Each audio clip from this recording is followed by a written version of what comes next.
নমস্কার বন্ধুরা, বানিয়েছিলাম বাটারি আন্ডা, যেটা কিন্তু খুব সহজে এবং খুব কম উপকরণ দিয়ে কিন্তু বানানো যায়।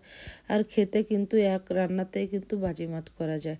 আর তার জন্য দেখো কি কি উপকরণ লাগছে। এখানে আমি দুটো বড় সাইজের টমেটো ডুমো ডুমো করে কেটে নিয়েছি। আর এখানে কিন্তু চারটে মিডিয়ামের থেকে ছোট সাইজের পেঁয়াজ নিয়েছি, সেটাকেও কিন্তু আমি ছোট ছোট করে কেটে নেব। রান্নাটা কিন্তু খুব সহজে রান্না করা যায় এবং খুব কম সময়েও হয়ে যায়, মানে ঝঞ্ঝাট ছাড়া একটা রান্না। আর খেতে কিন্তু অসাধারণ। এবার আমি দেখো 6-7 কলি পাতলা রসুনের কোয়া নিয়ে নিয়েছি। আর 2 ইঞ্চির মতো নিয়েছি। আদ্রক একটু কুচি করে নিয়েছি।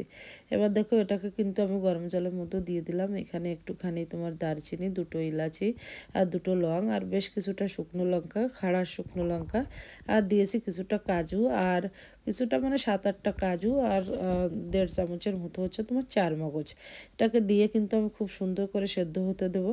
এদিকে আমি ডিমটা সেদ্ধ করে কিন্তু মানে খোসাটা ছাড়িয়ে নিলাম। আর দেখো কত সুন্দর সেদ্ধ হয়ে গেছে। জলটা চেষ্টা করবে কম মানে পরিমাণ মতো দেওয়ার, যাতে সব জলটা কিন্তু শুকিয়ে আবার মশলাটা খুব ভালো সেদ্ধও হয়। এবার মশলাটা হালকা একটু ঠান্ডা হয়ে গেলে তারপর কিন্তু আমি মিক্সিতে পিষে এটাকে একটা পেস্ট বানিয়ে নিয়েছি। এবার দেখো কড়াইয়ে কিন্তু আমি 30 থেকে 40 গ্রামের মতো বাটার দিয়েছি, যদিও চওড়াই বেশি দেখাচ্ছে কিন্তু পাতলা স্লাইডটা ছিল।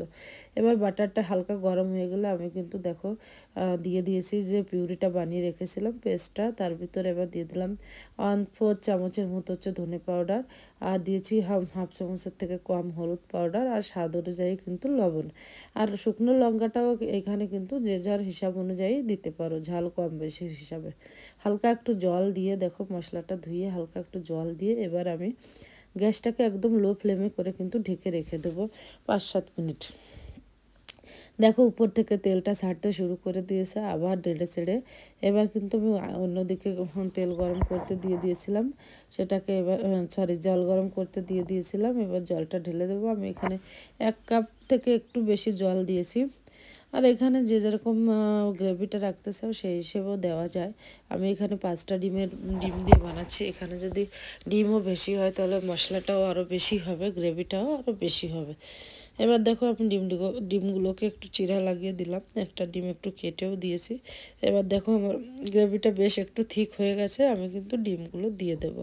আর ডিমগুলো দিয়ে আবার আমি 2-4 মিনিটের মতো কিন্তু ডিমটা যেহেতু সেদ্ধ, যেহেতু আমার মশলাটা আগে থেকেই ফুটে গেছে, 2-4 মিনিট আর একটু ফুটিয়ে নিয়ে ঝোলটা একটু থিক হয়ে গেলে এবার কিন্তু আমি এর মতো 3 চামচের মতো দিয়েছি ফ্রেশ ক্রিম, আর একটু দিয়েছি ধনেপাতা।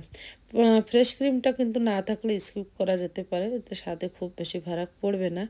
আর ধনেপাতাটা দিলে আর একটু ভালো লাগবে। এবার দেখো রান্নাটা আমার ডান। আমি এতটা ঠিক রেখেছি গ্রেভিটা, আপনারা চাইলে কিন্তু আর একটা মানে গ্রেভিটা আর একটু শুকাতে পারেন।